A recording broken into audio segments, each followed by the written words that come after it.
Hi, my name is David Peterson. I was abducted by aliens on June 1st, 2017, and this is my irrefutable evidence.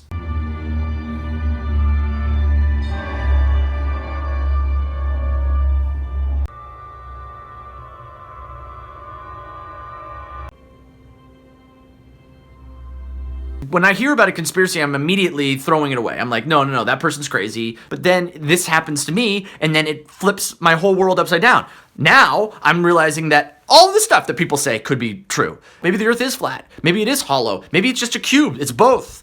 There might be more people like me that have seen something that they can't explain or trying to explain it, and then they just get written off as crazy people. So I tell my mom, and she won't return my calls anymore. I tell my brother, and he thinks that I'm just doing some elaborate prank. My girlfriend, we were kind of like on the rocks before that whole thing like happened, but it was still like, didn't help us.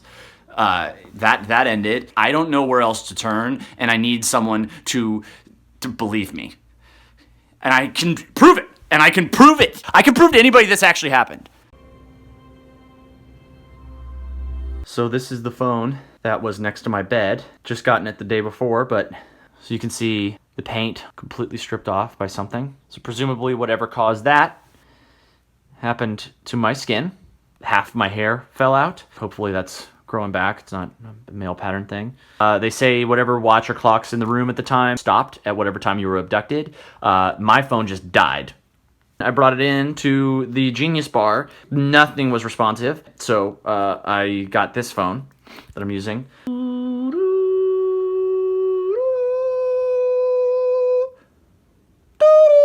So this is one of my drawings of the creature that I saw. The lips, the thin lips, overarching brow, like the Neanderthal brow, top high crown of the head, no ears. It had the ability to teleport. So at any point I'd be looking like this, be gone, and then it's here, or it's here, it's gone, and it's here again. So if you can imagine that terror, I'm wondering if the material in the suit gave it the teleportation capabilities, or if it might just sublimate right in front of me.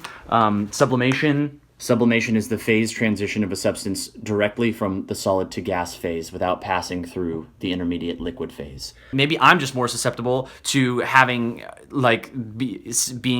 can get like the images and stuff, or these beings that they're trying to communicate through me to try and convey something to the universe, to the world. So I'm not sure if anybody's actually seen the Mothman prophecies, but this was based on an actual text by what's his name? John Klein. He documented his actual real-life experience with like some sort of interdimensional being. They think that maybe this interdimensional being was communicating to John Klein to try and like warn him of major disasters before they actually happened, but he didn't have a chance to warn people because people wouldn't believe him. It was giving warnings about bridge collapses, giving warnings about how things might break down in the future, like the bridge collapsing, the river, the like bridge that collapsed around the river was a big thing.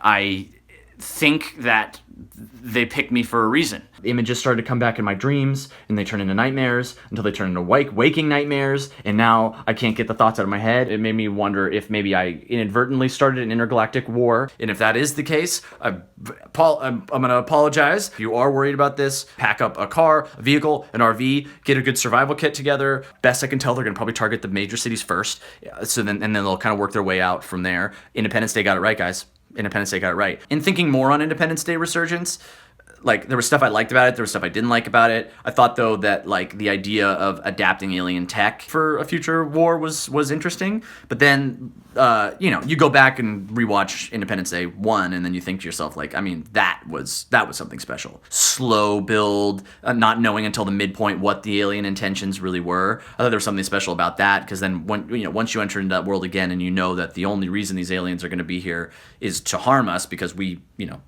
beat them the last time around, then you've already like kind of set yourself up for a challenge. If there is a war, my recommendation is to find your way over to New Mexico. Roswell feels pretty on the nose, but I think the closer we are to harm, the closer we are to the danger, the further we are from harm, if that makes sense. I think they said it in Lord of the Rings, Two Towers. There might be a transport vehicle that can get you out before a potential catastrophic event. Again, I don't think that I started an intergalactic war, but too safe. You can't be better. It's better safe than sorry. So So at the end of the abduction, the alien touched my temple and claimed to have put a tracking chip into my body. So I went to have a full body MRI, at which point the results popped out a small detectable piece of metal in my head. I had scheduled an appointment to have another scan taken, and when I went back in, the object had moved from this side of my head to the left side of my face, at which point I said, I'm not leaving here until you get this thing out of me. You can see the scar here from the extraction attempt.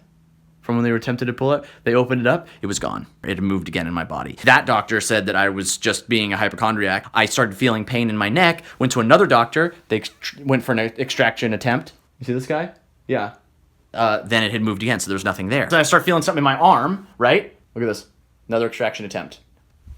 Nothing. It must know what I know. Like when I know that I'm trying to get it out of my body, then it must know where they're planning on doing that, and it just moves around. It just moves away from it, and it might just be transmitting every thought, everything that I'm doing. This video, it's probably transmitting to them.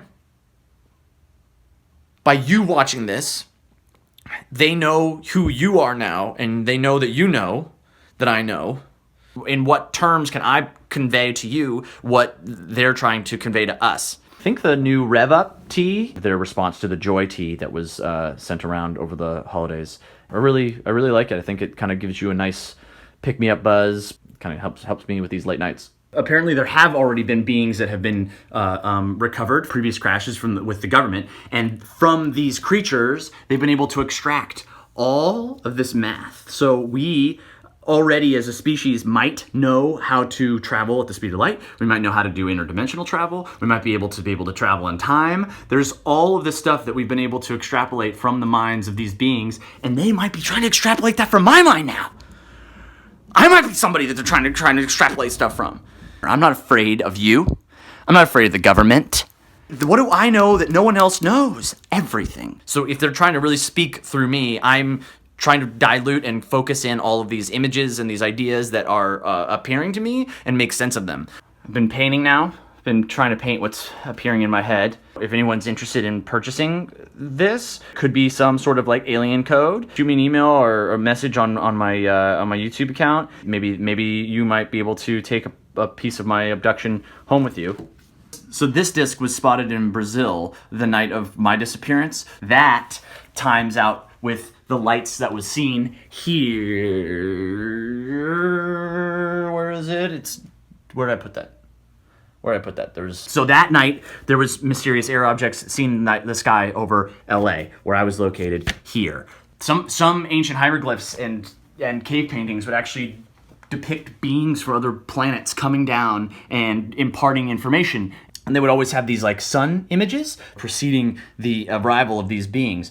There was this bright light in the sky. They claim to have been SpaceX. Yeah, right, SpaceX. That might have been the flash of light that preceded these beings that came to get me from here, and then that connects back to the saucer that was seen here in Brazil. There's also one spotted in Idaho that night. Might have done some sort of interdimensional travel to another part of the universe. The constellation Cepheus always pops up in my mind. That is connected to the boots. A little bit of light reading. Can't get it out of my head. That's here. That's home. That's us. Think of the rivers of blood spilled by all those generals and emperors, so that in glory and triumph they could become the momentary masters of a fraction of a dot. I'm thinking that there might be a connection between Bigfoot and UFO sightings. That same day, June 1st, 2017, there was a 32% spike in Bigfoot sightings all across the Northwest. Some think that Bigfoot, Chupacabra, the skunk ape, they might all actually be alien beings that were sent here on an intergalactic Noah's Ark of sorts, so that they're all connected by some sort of like energy that makes them all in sync and understanding where each other is at all times. And so they might be like protecting us, or they might be taking us over or something like that. But for now, they're just hiding in the shadows of our planet, waiting for the arrival of maybe the mothership to come get them. And then these abductions, like mine, they're testing out which of us is worthy of joining the other creatures that might be up there. If there is a war, presumably the UFOs will come and extract their allies, the Bigfoot and possibly Chupacabra, Loch Ness Monster, the other like cryptids from around the world, and that they're trying to get them off the planet. So if you get up to the Pacific Northwest, you might be able to hitch a ride with them and get up into the craft. Also, my life has fallen apart because of these things. Because of these things. It is funny though. It is funny to really think about it. If you do trust me and believe me, because you should, because it did happen, then it won't happen to you. They think that we're not intelligent life, but we're intelligent life. I know that we're intelligent life because my brain can handle it. My brain can handle it. Can your brain handle it?